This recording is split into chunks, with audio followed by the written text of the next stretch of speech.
नमस्कार साथियों, गौरव ज्ञान धारा में आप सभी का स्वागत है। अपना आरबीएससी वाला बैच चल रहा था, बहुत धड़क धड़ल्ले से चल रहा था कह रहा हूं, जबकि चल रहा है ये। और इस तरीके से चल रहा है कि सारी चीजें आप लोगों को याद करवाने का प्रयास किया जा रहा है। देखो, आरबीएससी की मूल किताबें उनके लिए ये कहा जाता है कि इनका सबसे अच्छा विकल्प होता है कि इनको मूल रूप से ही पढ़ो। और मूल रूप को अपन ने इस तरीके से नोट्स मेकिंग पैटर्न में कर दिया है कि आप लोगों को मतलब बिल्कुल ही आप आश्वस्त रह सकते हैं कि हाँ, सवाल इससे बाहर जा रहे नहीं है। और जैसा कि आप लोगों को यहाँ पे लिखा हुआ दिख रहा है, फ्री बैच, यानी कि एक भी रुपया आप लोगों के नहीं लग रहा है इसको पढ़ने के लिए। सारा का सारा कंसेप्ट आपके क्लियर हो रहा है, जितनी चीजें आप सीख सकते हो सारी सिखाई जा रही है, और चित्रों के माध्यम से आप लोगों के सीधा का सीधा याद हो रहा है। ये नया तरीका अपन ने इजाद किया और इससे ही पूरा अपना आरबीसी का बैच चला है ना। तो नए जो विद्यार्थी जुड़े उनको सूचना मिल जाएगी 1 मिनट के अंदर। और अब शुरू करते हैं अपन इस क्लास को। आज जो अपन पढ़ रहे हैं उसमें आएगा आप लोगों के जनजातीय आंदोलन। किसान आंदोलन अपन ने पूरे पढ़ लिए हैं। जनजातीय आंदोलनों के अंदर मेर विद्रोह से शुरू करेंगे अपन, और उसके बाद में भील विद्रोह आएगा, फिर गोविंद गिरी की भूमिका आएगी, फिर उसके बाद में मोतीलाल तेजावत की भूमिका आएगी, फिर मीणा विद्रोह होगा। और इस तरीके से 3-4 क्लास के अंदर जनजातियों का विद्रोह समाप्त होगा। अब ये जो जनजातियों वाला विद्रोह है ना, इससे बढ़िया और इससे बेहतर तरीके से नहीं पढ़ा जा सकता जैसे अपन इसमें पढ़ने वाले हैं। क्योंकि ये कक्षा 9 की जो किताब है, इसके अंदर बहुत बेहतर तरीके से जनजातियों का विद्रोह दिया है। और वो और भी बेहतर हो गया जब अपन ने इसको जो है इस तरीके से तैयार कर लिया कि हर एक स्लाइड के अंदर जान डाल दी है। ठीक है, तो मैं सिर्फ और सिर्फ चाहता हूं आप लोगों की उपस्थिति, कि आप कंटिन्यू क्लास देखा करें, आप जो है नियमितता के साथ में देखा करें, तभी ये आप लोगों के कारगर सिद्ध होगी। ठीक है, चलो टाबरो शुरू करा। चलिए शुरू करते हैं। देखो भाई, सब पहले अब ध्यान पूरा पूरा केंद्रित होना चाहिए अब कंटेंट पे। ठीक है, राजस्थान में जनजातीय आंदोलन की पृष्ठभूमि देखते हैं। देखो, अपवित्र गठबंधन, राजस्थान में स्थानीय सामंतवाद और ब्रिटिश साम्राज्यवाद के बीच एक अपवित्र गठबंधन यानी गठजोड़ बन चुका था। किसके बीच में? सामंतवाद और अंग्रेजों के बीच एक गठबंधन सा बन गया था। और ये मिलके क्या कर रहे थे? जनता को परेशान कर रहे थे। तो इसी से जो है जनजाति वाले भी परेशान हो रहे थे।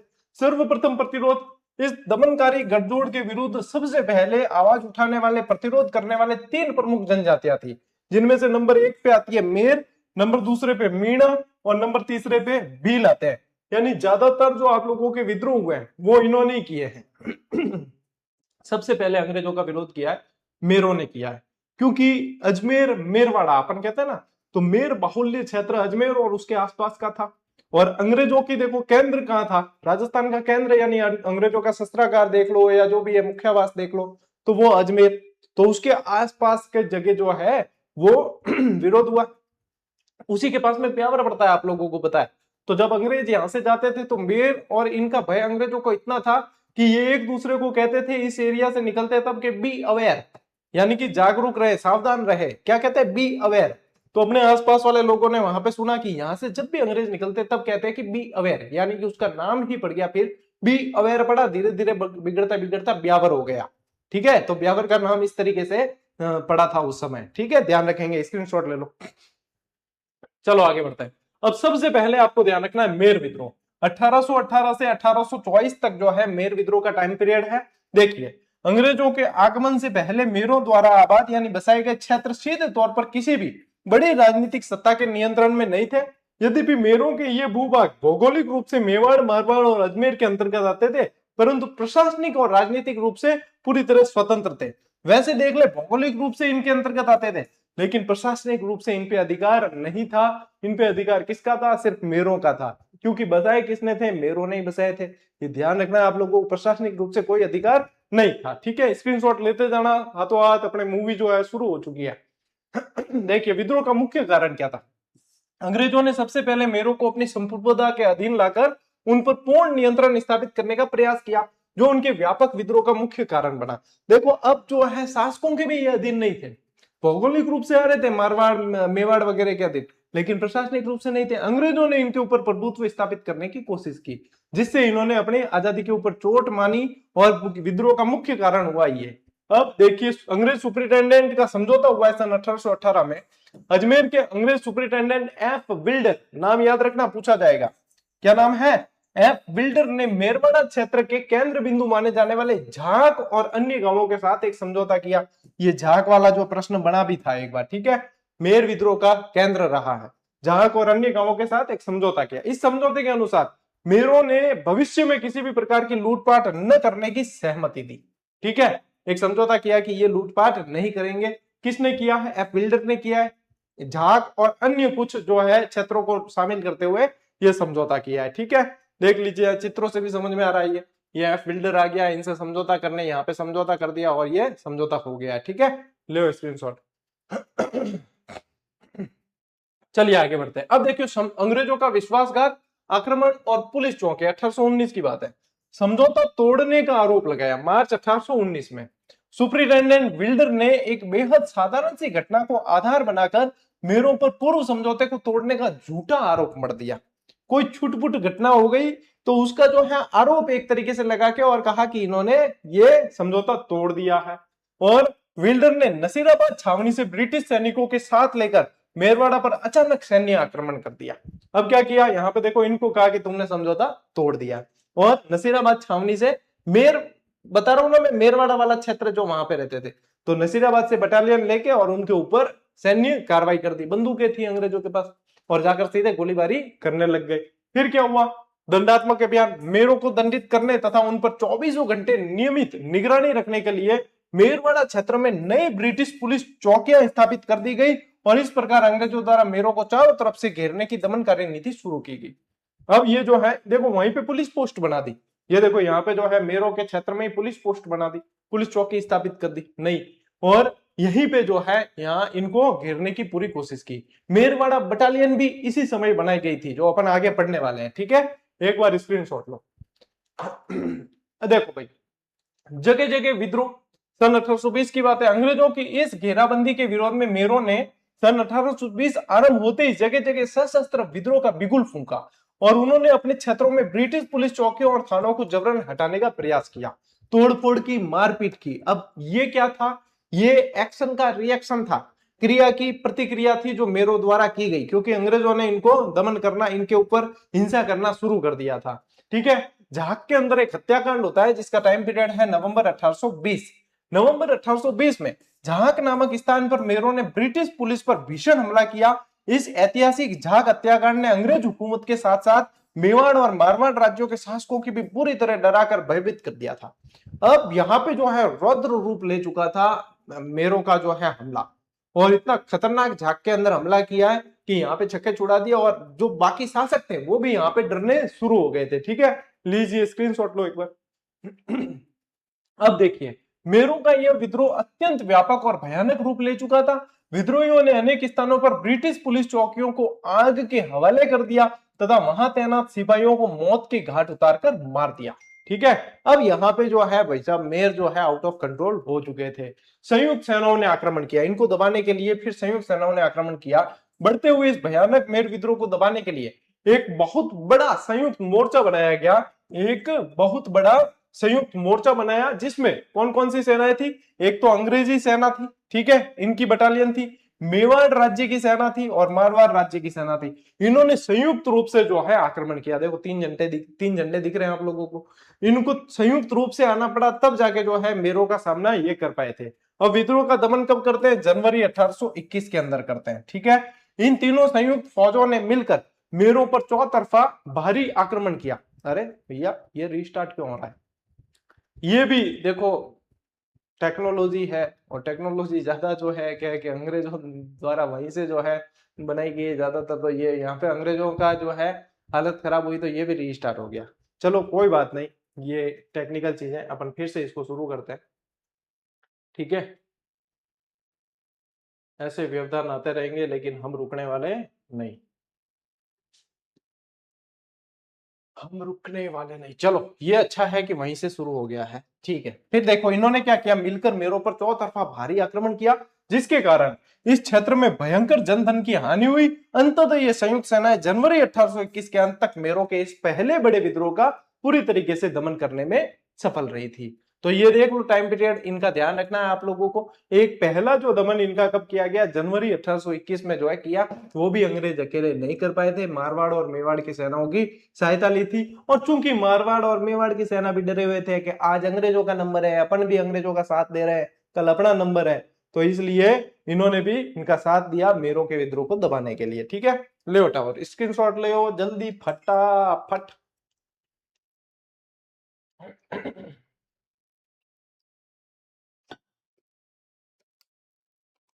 चलो भाई, अब देखिए मेरवाड़ा बटालियन का गठन होता है 1822। मेरवाड़ा बटालियन आपको मैंने बता रखी है ना, अभी हाल ही में 1857 की क्रांति पढ़ रहे थे अपन, तब आप लोगों को जो है कुछ एक्स्ट्रा फैक्ट्स दिए थे, जो टेलीग्राम पे भी दिए और यूट्यूब की कम्युनिटी पोस्ट पे भी दिए, इंस्टाग्राम पे भी पोस्ट डाल के दिए थे, सभी जगह उसमें मेरवाड़ा बटालियन 1822 आपको बता रखा है।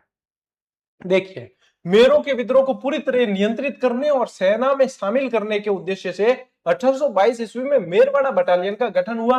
मोस्ट इंपॉर्टेंट है, ये चीज पूछते हैं। ठीक है, इस नवगठित मेरवाड़ा बटालियन का मुख्य केंद्र यानी मुख्यालय ब्यावर बनाया गया।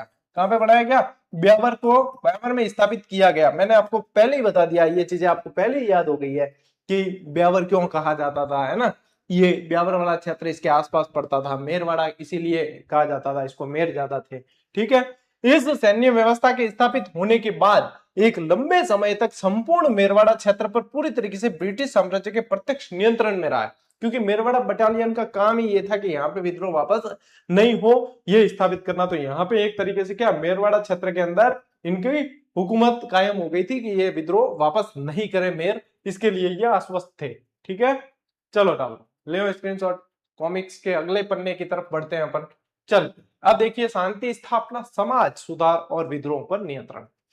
ब्रिटिश प्रशासन मेरवाड़ा क्षेत्र में शांति स्थापित करने में सफल रहा। इसके लिए उन्हें अत्यधिक कठोर और दमनात्मक उपायों का सहारा लिया था। देखिए, 20वीं सदी के प्रारंभिक वर्षों में समय बदलने के साथ साथ अंग्रेजों ने अपनी रणनीति में भी कुछ परिवर्तन किए।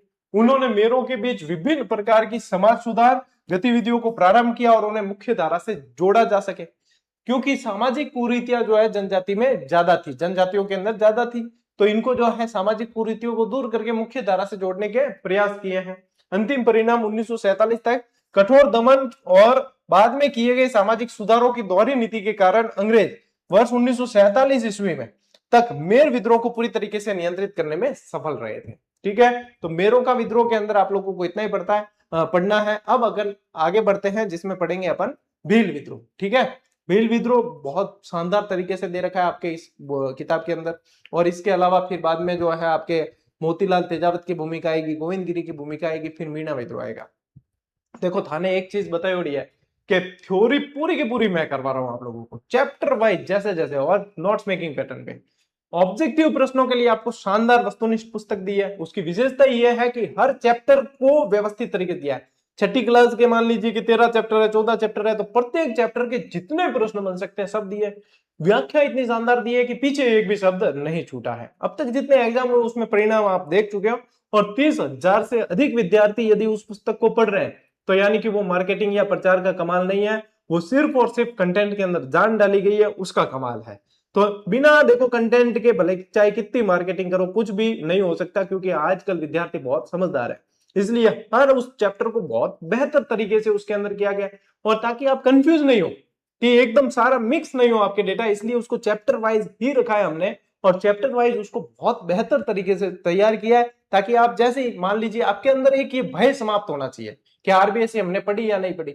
अब इसके लिए क्या, प्रत्येक चैप्टर पढ़ा, और प्रत्येक चैप्टर के बाद में अब चैप्टर भी पढ़ने की भी आवश्यकता नहीं आपको कि आपको आरबीएससी की मूल पुस्तकें लाने की जरूरत नहीं, वो मैं करवा रहा हूं। यहां से पढ़ा, वहां से ऑब्जेक्टिव मिला है, खेल खत्म, सीधा सीधा, इससे एक भी शब्द बाहर जाने वाला नहीं है। ठीक है, स्क्रीनशॉट ले लो। इसलिए चैप्टर के अनुसार पढ़ते हुए आगे बढ़े, ताकि आपके दिमाग में जो है क्लियर रहे ये चीजें कि हाँ, ये चैप्टर हमने क्लास 6 के अंदर से ये सारे हमने पढ़ लिए, 7 के अंदर से पढ़ लिए, 9, 10 इस तरीके से, तब आपके दिमाग में एकदम जो है क्लियर कंसेप्ट रहेगा कि हाँ, फिर आप चाहे कोई भी वैकेंसी की तैयारी कर रहे हो तो उसके सिलेबस के अकॉर्डिंग आप पढ़ो, आप लोगों को ये निश्चित रूप से फायदा देना ही देना है। और मैं तो ये कह रहा हूं, पुस्तक भी पढ़ने की आवश्यकता नहीं, आपको इतनी जान डाल दी है इस क्लास में कि इसमें से ही बाहर नहीं जाना है, अपने कुछ भी छोड़ा नहीं है। पुस्तक इसलिए दी है कि ऑब्जेक्टिव आपको मान लीजिए इसी चैप्टर का अभ्यास करना है आप, तो वो वहां से करोगे तो एकदम क्लियर हो जाती है चीज, क्या इसके प्रश्न कैसे आ रहे हैं, हमें आ रहे हैं कि नहीं आ रहे हैं। फिर उसकी व्याख्या पढ़ते हैं तो उससे रिलेटेड एक्स्ट्रा चीज भी आ जाती है उसके अंदर, तो सारे सब कुछ क्लियर होता है। तो इसलिए उस आरबीएससी की पुस्तक ने इतनी धूम मचाई है कि बाकी और भी जो है पब्लिशर्स को पुस्तक आरबीएससी की अपने अपने लेवल पे निकालनी पड़ी है, इतनी उसकी जबरदस्त डिमांड रही है। और वास्तव में उसने बताया उस पुस्तक ने कि इस तरीके से मेहनत की जा सकती है। तो बढ़िया है। देखो ऐसे कहते हैं कि एक व्यक्ति कदम बढ़ाता है तभी जो है बाकी लोग भी कदम बढ़ाने के साथ करते हैं। तो अपना काम है कि अपन शुरुआत कर दें एक बार, बाकी जितने भी कर रहे थे विद्यार्थियों के हित में ही प्रयास कर रहे हैं कोई भी, तो अच्छी बात है। चलिए आगे बढ़ते हैं। भील विद्रोह 1818 से 1860। देखिए पृष्ठभूमि और मूल कारण पढ़ते हैं। भील मूलतः एक शांतिप्रिय जनजाति रही है और अंग्रेजों के आगमन तक पूर्णतः स्वतंत्र जीवन व्यतीत करती थी। अब इसमें भील आपको जो है जैसे कि जनजातियां भी आप लोगों को पढ़ाई है, ठीक है, तो उसके अंदर सारी डिटेल बताई हुई है, ठीक है। तो अब यहाँ पे जो है जनजातियों के आंदोलन से रिलेटेड अपन चीजें पढ़ रहे हैं, है ना। वन पुत्र के नाम से इन्हें कहा जाता था, भील, जिसका शाब्दिक अर्थ वन पुत्र है, जो धनुष बाण चलाते थे वगैरह, ये डिटेल इनकी है, ठीक है। मैंने कई बार जनजातियां पढ़ाई है यहाँ पे। अब देखिए विद्रोह की बाध्यता क्या थी। 1818 ईस्वी के पश्चात उनके ऊपर स्थापित किए गए अर्ध सामंती और अर्ध औपनिवेशिक नियंत्रण ने उन्हें विद्रोह करने के लिए विवश कर दिया था, ठीक है। विद्रोह के 5 मुख्य कारण हैं जिससे आप समझ पाओगे कि क्यों विद्रोह किया है। देखिए अंग्रेजी कर नीति, भीलों पर नए कर थोपने में के अंग्रेजी प्रयासों से उन्हें गहरा असंतोष पैदा हुआ। मनोवैज्ञानिक संदेह था। अंग्रेजों की भील दमन नीति ने भीलों के मन में ब्रिटिश हुकूमत के विरुद्ध अनेक मनोवैज्ञानिक संदेह उत्पन्न कर दिए थे कि ये क्या करेंगे क्या नहीं। भीलों के अंदर एक अजीब सा जो है संदेह उत्पन्न हो चुका था, ठीक है। एक बार स्क्रीनशॉट लो, आगे बढ़ते हैं अपन। देखिए तीसरा कारण क्या है। कर्नल जेम्स टॉड का प्रशासनिक हस्तक्षेप। ईस्ट इंडिया कंपनी की सहायक संधि के तुरंत बाद उदयपुर राज्य का आंतरिक प्रशासन जेम्स टॉड ने अपने हाथों में ले लिया। उसने भीलों पर राज्य का प्रभुत्व स्थापित करने के ध्येय से उन्हें अपने नियंत्रण में लाने का प्रयास किया। अब देखो जो स्वतंत्र रहे हुए उनको यदि बांधने की कोशिश करोगे तो निश्चित रूप से विद्रोह होना ही होना है। देसी सेनाओं का भंग होना और बेरोजगारी। 1818 की संधि के बाद अधिकांश देसी सेनाओं को भंग कर दिया गया। देसी सेना से क्या तात्पर्य, जो राजा के अधीन सेनाएं लड़ रही थी, राजा की जो सेनाएं थी उनको भंग कर दिया। उनको भंग किया तभी तो जो अंग्रेजों पर निर्भरता बढ़ेगी, है ना, ये चीज हुई। तो भील लोग इन राज्यों और जागीरदारों की सेनाओं में नियमित या अनियमित रूप से नियुक्त रहते थे। सेनाएं भंग होने से बेरोजगार हो गए और असंतोष फैलना स्वाभाविक था। तत्कालिक कारण क्या हुआ, परंपरागत अधिकारों को छीनना। देखिए भील अपनी पाल के समीप गांवों से रखवाली तथा अपने क्षेत्रों से गुजरने वाले माल यात्रियों से बोलई कर लेते थे, ठीक है। रखवाली कर जो चौकीदारी कर होता, इनके पास से जो निकलता उनसे लेते, और इसके अलावा बोलई कर लेते थे। दोनों मोस्ट इंपोर्टेंट पूछ सकते हैं कि भील कौन से कर लेते थे, तो रखवाली कर यानी चौकीदारी कर, और बोलई कर यानी कि सुरक्षा कर लेते थे, ठीक है। जेम्स टॉड ने राज्य की आय और राजस्व बढ़ाने तथा भीलों पर कठोर नियंत्रण रखने के उद्देश्य से उनके ये दोनों अधिकार छीन लिए, जो विद्रोह का तत्कालिक कारण बना। क्या क्या, परंपरागत अधिकार समाप्त। परंपरागत अधिकार क्या था, एक तो रखवाली कर, एक बोलाई कर, ठीक है। रखवाली कर का मतलब है चौकीदारी कर और बोलाई कर का मतलब है सुरक्षा। ये टैक्स लेते थे, भील लेते थे, किससे, जो यहां से इनके पाल के पास से गुजरते, इनके घरों के पास से गुजरते थे, ठीक है। ये प्रमुख कारण रहे हैं कि भील हो गए अंग्रेजों के खिलाफ, ठीक है। ये भीलों के विद्रोह का मुख्य कारण रहा है। स्क्रीनशॉट लो।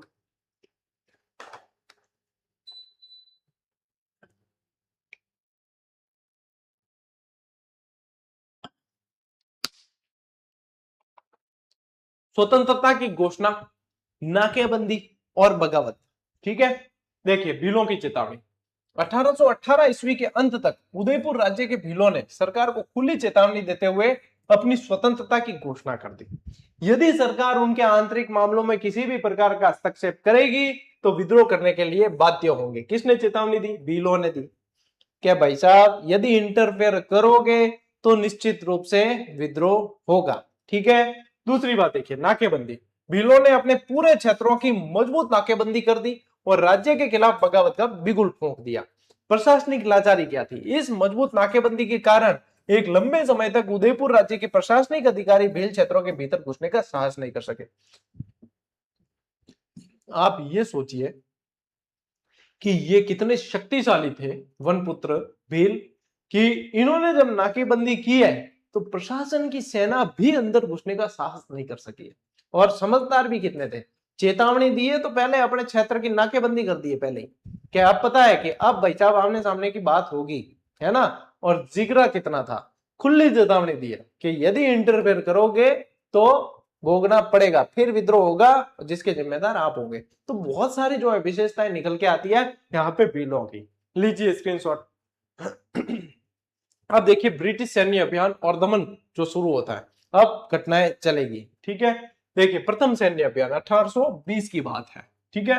1820 ईस्वी के आरंभ में विद्रोही भीलों का दमन करने के लिए एक अंग्रेजी सेना का अभियान दल भेजा गया, किंतु उसे कोई सफलता नहीं मिली, क्योंकि पता है नाकेबंदी इतनी जबरदस्त थी वगैरह वगैरह, सारा सारा लड़ने के अभ्यस्त थे, सेनाओं में लड़े हैं, विद्रोह में तेजी होगी। अंग्रेजी सेना की इस करारी असफलता ने भील विद्रोह को और अधिक तीव्र और उग्र कर दिया कि भाई इंटरफेयर किया, अब और उग्र हो गए। चित्र देखते रहना साथ साथ, समझ में आएगा। संयुक्त सैन्य दमन 1823, अब देखो 1820 में किया था, 3 साल लग गए। आगे चलकर जनवरी 1823 ईस्वी में ब्रिटिश सेना और रियासती सेना का एक बड़ा संयुक्त मोर्चा बनाया गया। इस संयुक्त सेना ने भील क्षेत्रों पर चौतरफा दबाव बनाया, ठीक है। दिसंबर 1823 ईस्वी तक भील विद्रोह को पूरी तरह दबाने में सफलता प्राप्त हुई थी इन्हें, ठीक है। अब देखो कितना टाइम लगा है, जनवरी में यहां से इन्होंने शुरू किया ये सारा। रियासती सेना कौन है, या जो राजाओं की सेना थी रियासतें, जैसे कि मारवाड़ मेवाड़ वगैरह, उनकी सेना के सहयोग से पूरी चारों तरफ से घेरा है। फिर भी इनको जो है पूरा साल लग गया, दिसंबर में जाते जाते नियंत्रण स्थापित हुआ है, ठीक है। लीजिए स्क्रीनशॉट। अभी भील आंदोलन पूरा नहीं हुआ, अभी आगे और पढ़ेंगे अपन।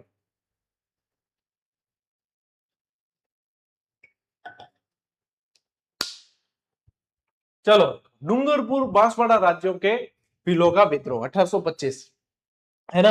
अब पढ़ते हैं डूंगरपुर और बांसवाड़ा राज्यों। देखिए अब ये जो क्षेत्र है डूंगरपुर बांसवाड़ा वाला, वो क्या कहलाता है, वागड़ कहलाता है। वो क्या कहलाता है, वागड़। और वागड़ वैसे ही भील बाहुल्य क्षेत्र है, ठीक है। उदयपुर राज्य के भील विद्रोह से प्रेरित होकर डूंगरपुर और बांसवाड़ा राज्यों के भीलों ने भी अशांति उत्पन्न इनके अंदर भी हो गई थी। फिर वर्ष 1825 में इन राज्यों में आदिवासी विद्रोह की कई बिखरी हुई घटनाएं घटित हुई है और डूंगरपुर में गंभीर स्थिति बन गई थी। डूंगरपुर राज्य में स्थिति अधिक गंभीर थी, जिसके कारण भीलों के दमन में हेतु ब्रिटिश सेना भेजी गई थी, ठीक है। डूंगरपुर में ज्यादा क्रिटिकल केस था। अब ये चीजें है ना, मैं खुद भी जब इस किताब से पढ़ता हूं तो मुझे लगता है, जो मैं फेस करता हूं वही आपको बता रहा हूं, कि जब ये जो मूल किताब है इसकी बात कर रहा हूं मैं। देखो ये जो किताब है, अब इससे पढ़ते हैं तो देखो इसमें कैसे दे रखा है, जैसे कि आप पढ़ोगे जनजातियों के आंदोलन, तो इस तरीके से दे रखा है पूरा का पूरा ऐसे दे रखा है। नोट्स जैसे मैं पढ़ा रहा हूं वैसा कुछ भी नहीं है, ये तो मैंने आप लोगों के लिए प्रिपेयर किया है। 4 से 5 घंटे लेता हूं मैं, तब जाके ये ऐसी प्रिपेयर होती है स्लाइड की आप 40 मिनट में पढ़ लेते हो और आपको लगता है कि वास्तव में ये इफेक्टिव है। ये चित्र इनसे रिलेटेड, ये नोट्स इस तरीके से फॉर्मेट वगैरह सारा, ठीक है। तो ये जब मैं खुद भी ये थ्योरी पुस्तक पढ़ता हूं ऐसे, तो मुझे खुद को लगता है कि इसमें से जो है किस तरीके से याद किया जाए। यहाँ पे ये चीजें इस तरीके से आने के बाद में आपकी इतनी आसानी हो गई कि आपको जो है इनके एक तो शीर्षक मिल गए इस तरीके से, है ना, और जहां जहां मोस्ट इंपॉर्टेंट है वो चीजें बता देता हूं मैं। तो ये जो है आप लोगों के लिए वास्तव में बहुत बेनिफिशियल है, तो इसको हल्के में मत लेना। हर रोज क्लास अटेंड करनी आप लोगों के लिए जरूरी है, ठीक है। स्क्रीनशॉट लो। देखो अब रणनीतिक समझौता हुआ होता है मई 1825 के अंदर। वास्तविक युद्ध या संघर्ष आरंभ होने से पूर्व ही भील मुखियाओं ने मई 1825 ईस्वी में अंग्रेजों से समझौता कर लिया। जब वास्तविक संघर्ष स्टार्ट हो उससे पहले कर दिया। अब प्रमुख विद्रोही पाले कौन कौन सी, पाले यानी कि उनके क्षेत्र कौन कौन से थे, ठीक है। एक तो देखो सिमुरुवारू देवल और नंदू पालों के भीतर भीलों ने इसी प्रकार के समझौते किए। कहां कहां किए, सिमुरुवारू पाल, देवलपाल और नंदूपाल, ठीक है। ये ध्यान रखना, ये शब्द पूछते हैं। अब देखिए यद्यपि इन समझौतों के प्रावधान पूरी तरह एक पक्षीय थे, अंग्रेजों के पक्ष में थे, फिर भी इनके माध्यम से अंग्रेज एक लंबे समय तक डूंगरपुर राज्य में शांति बनाए रखने में सफल हुए। थे तो अंग्रेजों के पक्ष में ही, लेकिन फिर भी भीलों ने संयम रखा, ये मैं कह सकता हूं। उन्होंने जो है संयम रखा कि उन्होंने वापस जो है यहाँ पे अशांति जैसी स्थिति उत्पन्न नहीं होने दी, ठीक है। लीजिए स्क्रीनशॉट। उदयपुर राज्य में भीलों का अनवरत संघर्ष और दौलत सिंह का विद्रोह, मोस्ट इंपॉर्टेंट 1826 से 1838, मोस्ट इंपॉर्टेंट कर देना, यहां से प्रश्न बनते हैं। अब देखिए डूंगरपुर के विपरीत उदयपुर राज्य के भीलों ने अंग्रेजों की इस प्रकार की दमनकारी शर्तें कभी स्वीकार नहीं की और न ही उनके समक्ष आत्मसमर्पण किया। डूंगरपुर के भील जो थे वो जो है स्वीकार कर लिया था उन्होंने, लेकिन उदयपुर के भीलों ने स्वीकार नहीं किया था। दौलत सिंह और गोविंद राम का विद्रोह होता है जनवरी 1826 में। जनवरी 1826 में गिरासिया भील मुखिया दौलत सिंह और या क्या ये क्या लिखा हुआ है, ये एवं है, ये क्या है, ये एवं गोविंद राम ने अंग्रेजों और उदयपुर राज्य के खिलाफ एक नया सशक्त विद्रोह शुरू किया। मोस्ट इंपोर्टेंट है, जनवरी 1826 में उदयपुर में भीलों के संघर्ष का नेतृत्व किसने किया? तो वो किया है दौलत राम और गोविंद दास। कैसे याद रखोगे? जीजीडी तो याद रखते हो ना, गौरव सर ने पढ़ाया, ठीक है, कि गोविंद राम और दौलत सिंह इन्होंने विद्रोह किया है, बस हो गया याद, ठीक है। विद्रोह की समाप्ति 1826 में, वर्ष 1826 में ही एक लंबी कूटनीतिक बातचीत के उपरांत दौलत सिंह ने आत्मसमर्पण कर दिया, जिसके पश्चात यह विद्रोह समाप्त होता है। कूटनीतिक बातचीत यानी कि कई सारे इसके अंदर दाव पेच खेले गए हैं अंग्रेजों द्वारा, रियासत द्वारा, तब जाके दौलत सिंह ने आत्मसमर्पण किया। पता नहीं किन किन तरीके से जो है इमोशनल तरीके से घेरा होगा, तब जाके ये चीजें हुई है। चलिए स्क्रीनशॉट लो।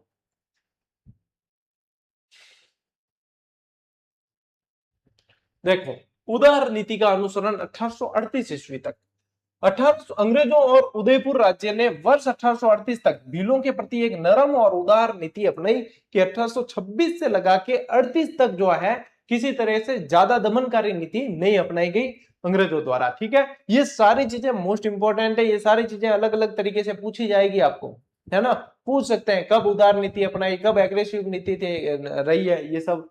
देखिए कारण क्या था इसका, नीति बदलने का मुख्य कारण यह था कि पूर्व में किए गए कठोर दमनात्मक सैनिक आक्रमणों ने उन्हें वांछित परिणाम प्राप्त नहीं हुए थे और इस काल में भील उपद्रव की छोटी घटनाएं तो ये तो जारी रही, किंतु कुल मिलाकर 1838 तक उदयपुर राज्य में सामान्य शांति बनी रही। बड़ा कोई भी विद्रोह नहीं हुआ, छोट-फूट घटनाएं तो देखो फौजदारी के मामले चलते रहते हैं, लेकिन बड़ा कोई भी ऐसा जो विद्रोह नहीं हुआ था, ठीक है। चलिए स्क्रीनशॉट लीजिए।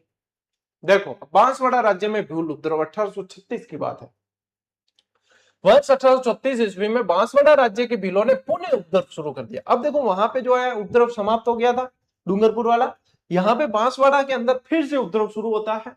इस विद्रोह को बढ़ते देख ब्रिटिश सेना की सहायता से बांसवाड़ा के महारावल ने तुरंत प्रभाव से इसे नियंत्रित और शांत कर दिया, तुरंत एक्शन लिया, त्वरित, क्योंकि लेट करते तो मामला हाथ से निकल जाता।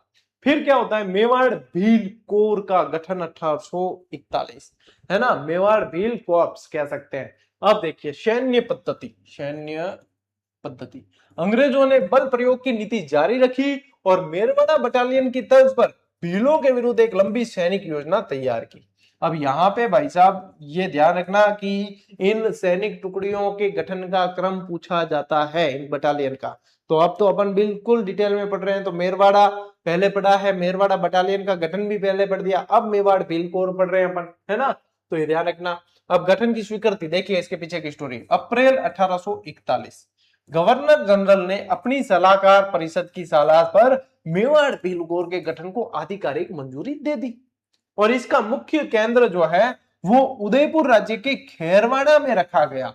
इसके कारण भील क्षेत्रों में खेरवाड़ा और कोटड़ा के दो सैनिक छावनियां बनाई गई, ठीक है। अब देखो मेवाड़ भीलकोर का मुख्यालय खेरवाड़ा में रखा है, दो सैनिक छावनियां बनाई है, खेरवाड़ा भी और कोटड़ा भी। ये मोस्ट इंपोर्टेंट लाइन है, ये मोस्ट इंपोर्टेंट है। क और ख दोनों याद रखना पड़ेगा। क्या ध्यान रखना पड़ेगा? क और ख दोनों याद रखना पड़ेगा, तब जाके याद होगा। देखो क से तो कोटड़ा याद रखना पड़ेगा और ख से खेरवाड़ा याद रखना पड़ेगा। यहाँ दोनों जगह जो है सैनिक टुकड़ियां रखी गई, सैनिक छावनियां बनाई गई दोनों जगह, ठीक है। लीजिए स्क्रीनशॉट।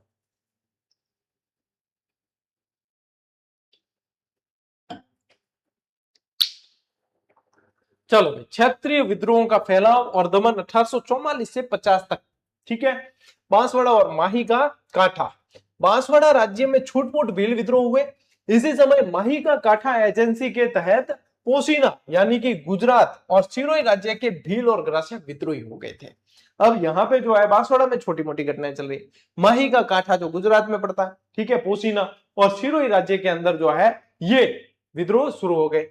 गुजरात विद्रोह से जुड़ा 1846, बांसवाड़ा के भील विद्रोह को गुजरात में कुंवर जीवे वसाओं के नेतृत्व में चल रहे भील विद्रोह से भारी बढ़ावा मिला। ठीक है। और कोठारी केसरी सिंह का प्रयास, बांसवाड़ा राज्य ने सहायता के लिए अपने वकील कोठरी केसरी सिंह और वेस्टर्न मालवा ब्रिटिश एजेंट के पास भेजा। अंग्रेजी सेना की मदद से 1850 के अंत तक इस भील विद्रोह को पूरी तरीके से कुचल दिया गया। अब इसमें क्या होता है कि ये चीजें याद मुश्किल से होती है, तो यहाँ पे आपको 1 से 2 बार रीडिंग करनी है सिर्फ। ठीक है, यहाँ पे आपको रटने नहीं बैठना है, यहाँ पे आप लोगों को करनी है रीडिंग करनी है। तो एक बार स्क्रीनशॉट लो फटाफट, फिर अपन आगे बढ़ते हैं, क्योंकि रटने बैठ गए तो भैया खेल खत्म होने के चांस बढ़ जाएंगे, क्योंकि फिर जो है याद चीजें बहुत मुश्किल होती है। ठीक है, लीजिए स्क्रीनशॉट।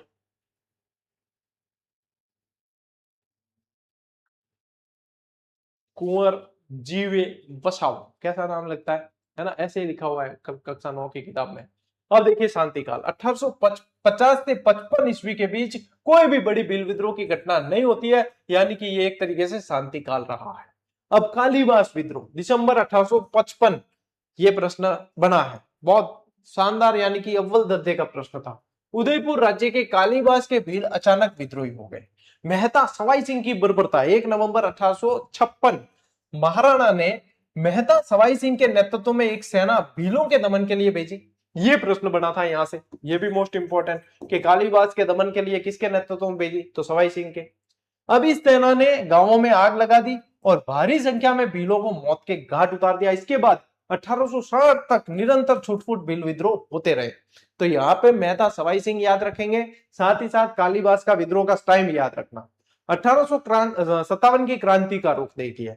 1857 ईस्वी के राष्ट्रीय विप्लव के दौरान भील विद्रोह की आशंका थी, परंतु भील इस राष्ट्रीय क्रांति से पूरी तरह अनभिज्ञ थे, इसलिए राजकीय पलटनों में भीलों ने अंग्रेजों के प्रति कोई विद्रोह नहीं किया। मतलब भीलों के अंदर यह सूचना पहुंच ही नहीं पाई थी कि 1857 की क्रांति जैसी भी कोई मतलब बहुत बड़े लेवल पे चीज हो रही है। नहीं तो ये भील विद्रोह से वैसे ही अंग्रेज परेशान थे, जनजाति विद्रोह से वैसे ही परेशान थे, तो इनका साथ भी क्रांतिकारियों को मिल जाता तो भाई साहब सीधा पासा पलट जाता। लेकिन यहां अंग्रेजों का फायदा था कि इनको इतनी जानकारी नहीं थी। ठीक है, लीजिए स्क्रीनशॉट। देखिए अब खेरवाड़ा, कोटड़ा और देवलपाल के परवर्ती भील उपद्रव, सारे के सारे पढ़ा रहा हूं, सारे भील विद्रोह। ठीक है, इनमें से फिर प्रश्न बाहर जाना नहीं है। 1861 से 1875 खेरवाड़ा उपद्रव। ठीक है, उदयपुर के निकट खेरवाड़ा क्षेत्र में भील उपद्रव की घटनाएं सामने आई, ये 1861 में। कोटड़ा हिंसा, ये 1863 में। कोटड़ा के भील हिंसक गतिविधियों में शामिल हो गए, इनकी जिम्मेदारी मेवाड़ भीलकोर के कमांडिंग अधिकारी ने उदयपुर राज्य पर डाल दी, क्योंकि राज्य के प्रशासनिक अधिकारी भीलों के साथ उचित व्यवहार नहीं कर रहे थे। तो इसलिए इन्होंने कहा कि कोटड़ा वालों ने भी कर दिया विद्रोह। अब ये खेरवाड़ा और कोटड़ा में क्या बनाई थी, याद करो, छावनियां बनाई थी दो। जब मेवाड़ भीलकोर का गठन हुआ तो 2 छावनियां बनाई, एक तो क यानी कोटड़ा और एक ख यानी खेरवाड़ा। तो दोनों जगह हिंसक हो गई। ये लीजिए स्क्रीनशॉट। समाधान क्या निकला, इन आधारों पर वहां के हाकिम अधिकारी का तबादला कर दिया गया और सैनिक कार्रवाई तथा शांतिपूर्वक समझा बुझाकर भील उत्पाद को पूरी तरह शांत किया गया। ठीक है, देवलपाल विद्रोह ये होता है 1867। इनका क्रम लिख के रखना। अगला प्रश्न आप लोगों के इनके क्रम का है, भीलों के विद्रोह के क्रम का है, जो अभी लास्ट 2 स्लाइड में अपन ने पढ़ा है। ठीक है, क्रम लिख के रखना। खेरवाड़ा और डूंगरपुर के बीच स्थित देवलपाल के भीलों ने उत्पाद शुरू किया, जिसे मेवाड़ भीलकोर ने कड़ाई से कुचल दिया। ठीक है, यहाँ पे ये इनका दमन कर दिया। फिर बांसवाड़ा के अंदर 1872 से 75 के बीच और घटनाएं घटती है। इस समयावधि के दौरान भील विद्रोह की अनेक घटनाएं पुनः घटित हो गई, यानी कि एक बार विद्रोह दबाते फिर वापस जो है विद्रोह होने लगता। चारों तरफ यही चल रहा था। ठीक है, और बहुत ज्यादा जब मतलब देखो घटनाएं हुई होगी, परेशान हुए होंगे, तब जाके अपन इनको भील विद्रोह के अंदर या जनजाति विद्रोह के अंदर पढ़ रहे हैं। ठीक है, चलो आगे बेटा। बांसवाड़ा और मध्य भारत के भील छापामार गतिविधियां किस तरीके से करते हैं वो देखिए। अब देखिए प्रभावित क्षेत्र, बांसवाड़ा राज्य के चिलकारी और शेरगढ़ गांवों के भील छापामार गतिविधियों के कारण अशांत रहे हैं। ठीक है, खुला विद्रोह कब हुआ है, वर्ष 1873-74 के दौरान इन गांवों के भीलों ने खुलकर विद्रोह का बिगुल फूंक दिया। ठीक है, पहले छापामार कर रहे थे, फिर जो आ गए सामने। ठीक, गतिविधियों का विस्तार हुआ। भीलों की विद्रोही गतिविधियां मारवाड़ राजपूत सीमा पार कर मध्य भारत के सैलानी और झाबुआ तक तेजी से फैल गई थी। ठीक है, झाबुआ तक फैल चुकी थी। देखिए इनकी जो है अब विस्तार हो गया था, यहाँ झाबुआ तक जो है, यहाँ तक सैलानी तक फैल चुकी थी ये। चलिए स्क्रीनशॉट लो। उदयपुर राज्य का भीषण भील विद्रोह 1881-82 मोस्ट इंपोर्टेंट है। अब यहाँ पे जो है उग्र ज्यादा हो गया। विद्रोह का समय है 1881-82 का। उदयपुर राज्य में भील अंग्रेजों और स्थानीय राज्य के सरकार के विरुद्ध जो है भड़क उठे थे। ये 19वीं सदी का सबसे भयानक भील विद्रोह सिद्ध हुआ, इसीलिए मोस्ट इंपोर्टेंट है। मूल कारण क्या था? यह विद्रोह किसी तात्कालिक कारण की वजह से नहीं, बल्कि एक लंबे समय से भीलों के मन में एकत्र हो रहे गहरे भील आक्रोश का बहुत बड़ा विस्फोट था। छुटपुट घटनाएं होती जा रही थी, बार बार मार देते थे आके वगैरह, क्योंकि उनके पास में, अंग्रेजों के पास में अत्याधुनिक हथियार थे और इनके पास में क्या थे? अपने परंपरागत भाले, तीर, कमान, ये सब। और यहाँ पे अब इनको लगा कि भाई अब अपन को जो है करो या मरो वाली स्थिति पे आना पड़ेगा, कि ये बार बार दमन सहन नहीं होगा। ठीक है, ले स्क्रीनशॉट।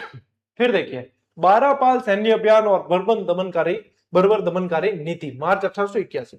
सैन्य टुकड़ी का पहुंचना 26 मार्च 1881। 26 मार्च 1881 की रात में राज्य की संयुक्त सेनाएं बारापाल नामक स्थान पर पहुंचती है।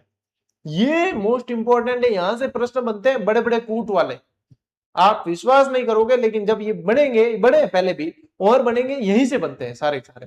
तो ये आने वाली 3-4 स्लाइड आप लोगों के लिए मोस्ट इंपोर्टेंट है। ठीक है, ये ध्यान रखना। अब देखो संयुक्त सेनाएं बारापाल नामक स्थान पर पहुंची।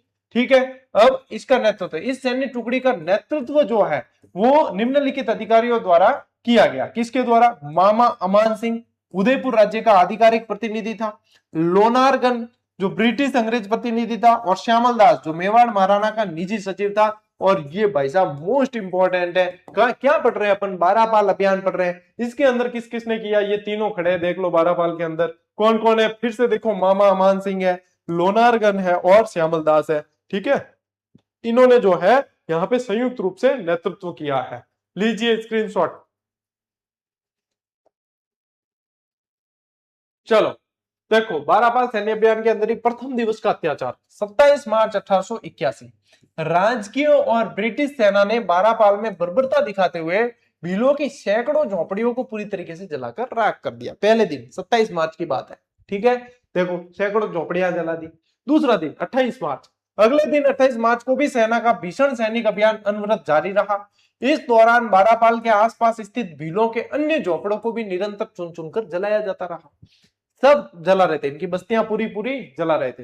अब भीलों की सुरक्षात्मक रणनीति देखो। फौज की इन हिंसक कार्रवाइयों और अत्याचारों से बचने के लिए अधिकांश भीलों ने अपने परिवार सहित स्वयं अपने बचे कुचे घरों को भी उजाड़ दिया। वे सब मिलकर सघन जंगलों और पहाड़ियों की ऊंची चोटियों पर पहुंच गए, वहां सुरक्षित स्थिति प्राप्त कर ली। अब भीलों ने खुद ने भी क्या किया कि अपने इन घरों को त्याग दिया, उजाड़ दिया, और कहां चले गए? पहाड़ की चोटियों पर, क्योंकि ये तो जंगल वन पुत्र है, ये तो जंगल के बेटे हैं और ये तो इसके अंदर रहने के अभ्यस्त है। ये चले गए सुरक्षित स्थानों पे। ठीक है, लीजिए स्क्रीनशॉट। देखो फिर क्या होता है। भीलों का रणनीतिक बढ़त और ऋषभ देव, ठीक है, जिनको ऋषभ देव का घेराव कहते हैं, मार्ग में बाधा। देखिए अपनी स्थिति मजबूत करके भीलों ने रास्ते बंद कर दिए और राज्य की सेना को आगे बढ़ने से रोक दिया। अब ये चले गए पहाड़ों पे, अब राज्य की सेना आएगी और ये पहाड़ों के भील क्या थे? अभ्यस्त थे पूरी तरीके से। इन्होंने वहां के रास्ते तहस नहस कर दिए, तो सेना को पहुंचने में कठिनाई, और ये फिर दुर्गम जगह पे बैठे थे तो वहां से हमला करना आसान। तो इन्होंने जो है इस मामले में बढ़त ले ली। अब सेना को पीछे हटना पड़ा। निराश होकर सेनापतियों ने सुरक्षात्मक रुख अपनाते हुए ऋषभ देव यानी ऋषभ देव में अपने डेरे डाल दिए, और ऋषभ देव में लगभग 8000 भीलों ने मिलकर राज्य की सेना को चारों तरफ से घेर लिया। अब जो है ये देखो, ये ऋषभ देव के अंदर यहाँ पे इन्होंने डेरे, और भीलों ने क्या किया? अब चारों तरफ से ऋषभ देव के अंदर इनको घेर दिया। अब विद्रोह के मुख्य भील नेता कौन थे? ये भी पूछते हैं, मोस्ट इंपोर्टेंट है। इस भीषण घेराव और विद्रोह का नेतृत्व करने वाले प्रमुख नेता कौन थे? एक तो नीमा जो बिलकपाल का गमिती था, एक खेमा जो पीपली का निवासी, और एक जोयता जो सगातारी का निवासी। अब देखो पहले स्तर पे प्रश्न पूछा जाएगा तो सिर्फ ये पूछेंगे कौन थे, कि नीमा, खेमा और जोयता। दूसरा यदि कठिन लेवल पे पूछेंगे तब ये पूछेंगे कि नीमा कहाँ का था, खेमा कहाँ का था और जोयता कहाँ का था। ठीक है, तो नीमा बिलकपाल का, खेमा पीपली का और जोयता सगातारी का है। ठीक है, अब देखो शांति के प्रारंभिक प्रयास हुए। सैन्य अधिकारियों द्वारा भीलों के साथ शांति समझौते के शुरुआती प्रयास किए, लेकिन ये शुरुआती प्रयास असफल रहे। ठीक है, अब क्या किया? गिर गए भाई, तो क्या है, समझौता करते हैं। तो ये प्रयास पहले सफल नहीं हुए।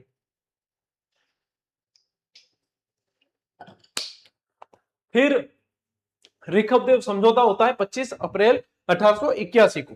ठीक है, मध्यस्थता किसकी होती है? मेवाड़ महाराणा के निजी सचिव श्यामल दास ने ऋखबदेव मंदिर के पुजारी खेमराज भंडारी के माध्यम से भील नेताओं को औपचारिक वार्ता शुरू की। अब देखो क्या करेंगे कि किसी की मानेंगे उससे करेंगे। तो ये क्या है, धार्मिक प्रवृत्ति के लोग होते हैं भील, तो इनके जो है पुजारी यहाँ के थे, देखो ऋखबदेव मंदिर के बाहर बैठे, तो इनके पुजारी जो खेमराज भंडारी थे उनकी मध्यस्थता करवाई गई कि आप समझाओ तब जाके समझौता होगा।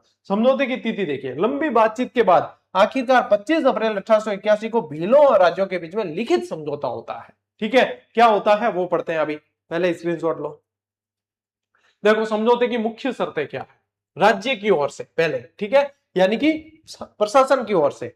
देखिए, राज्य के अधिकारी भीलों का आधा बराड़ यानी एक प्रकार का कर था छोड़ने पर सहमत हो गए। आधा बराड़ कर एक टैक्स था जो छोड़ने पर सहमत हुए कि इसको छोड़ेंगे। भविष्य में भीलों को जनगणना कार्यों से कोई कष्ट या परेशानी नहीं पहुंचाई जाएगी और विद्रोह में शामिल सभी भीलों को पूर्ण रूप से माफी दे दी जाएगी, यानी किसी तरह की प्रशासनिक कार्रवाई नहीं की जाएगी, केस सारे रद्द। ठीक है, भीलों की ओर से क्या वचन दिया? भीलों ने राज्य के नियमों का पालन करने की हामी भरी तथा भविष्य में किसी भी प्रकार की कानून विरोधी गतिविधियों में शामिल न होने का वचन दिया कि हम भी ये जो है घटनाएं ऐसी नहीं करेंगे, जो कानून में बाधा डाले वो नहीं करेंगे। समझौता तो देखो, समझौता उसी को कहते हैं जो दोनों पक्षों की बातें रखी जाए, कुछ ये मानेंगे कुछ ये मानेंगे, तब जाके समझौता होता है। ठीक है, चलिए परिणाम क्या हुआ इसका? इस समझौते ने तत्कालिक भयंकर भील विद्रोह को शांत तो कर दिया, लेकिन इसके बाद भी क्षेत्र में पूर्ण शांति स्थापित नहीं हो पाई। ठीक है, पूर्ण शांति स्थापित नहीं हो पाई, लेकिन उस समय जो सबसे भयानक भील विद्रोह चल रहा था वो कहीं ना कहीं जाके शांत हो चुका था, वो जो है शांत हो चुका था। ठीक है, चलिए स्क्रीनशॉट लीजिए। और इसी के साथ अपनी ये आज की क्लास ये भी पूरी हुई। अब आपके 9th तक इसमें ये दे रखा है, अब कंटिन्यू है, लेकिन आगे जो है वो गोविंद गिरी के बारे में। अभी तक अपन ने देखो गोविंद गिरी का जिक्र तक नहीं किया, अभी नहीं पढ़ा है, लेकिन नेक्स्ट जो अपन क्लास पढ़ने वाले हैं वो पूरी तरीके से गोविंद गिरी और उनके आसपास चलेगी पूरी तरीके से, जो मोस्ट इंपॉर्टेंट है। तो अपन ने उस क्लास को सेपरेट रखा है ताकि आप उसको व्यवस्थित तरीके से पढ़ सको। फिर एक मोतीलाल तेजावत और उनके आसपास की घटनाओं की क्लास अलग से चलेगी। फिर इसके अलावा मीणा विद्रोह वाली क्लास को अलग से देने का विचार किया है। ठीक है, यानी कि बहुत सिस्टमेटिक तरीके से चल रहे हैं। जब आप जैसे कि ये चैप्टर आपने पढ़ लिया जनजातियों का, अब आपको जो है सारा जो है अलग अलग जगह से पढ़ने की आवश्यकता नहीं, यही चैप्टर ये पढ़ लिया आपने, अब इसके अंदर आपने प्रैक्टिस कर ली, आपके कंप्लीट जो है एक तरीके से अभ्यास हो गया। इसीलिए ये पुस्तक विद्यार्थियों की पहली पसंद बनी हुई है, कारण कि जैसे ही चैप्टर पढ़ा है, अब मान लीजिए कि सभी के पास में तो मतलब जो क्लास लगा रहे हैं उनके लिए भी हो गई। अब जो सभी ज्यादातर बच्चे डायरेक्ट मूल किताबें पढ़ते हैं, अब मान लीजिए इसमें से पढ़ा, अब इसी चैप्टर का अभ्यास करना है तो उन्हें ढूंढना नहीं पड़े, इसी चैप्टर का अभ्यास आपके यहां से हो जाएगा। इसलिए ये सबसे ट्रेंडिंग पुस्तक चल रही है अभी भी, और बहुत प्रेम मिला है विद्यार्थियों का। ठीक है, तो जिनकी पाठ्य सामग्री में शामिल नहीं है वो भी अवश्य शामिल करें, पढ़े इसे। ये कोई बहुत ज्यादा बड़ी किताब नहीं है, बहुत व्यवस्थित तरीके से इसको लिखा गया है। ठीक है, जितना मतलब हम कर सकते थे इसके अंदर एफर्ट डाला है, इसके अंदर एक्स्ट्रा फैक्ट भी डाले हैं, परीक्षा दृष्टि वगैरह। विमोचन का वीडियो आप देख लेना, इसका सारी डिटेल उसमें बता रखी है। ठीक है, चलो टापो, आज की इस क्लास में इतना ही। अब मिलते हैं अपन अगली क्लास में, अगले सेशन में। तब तक के लिए राम राम, जय हिंद।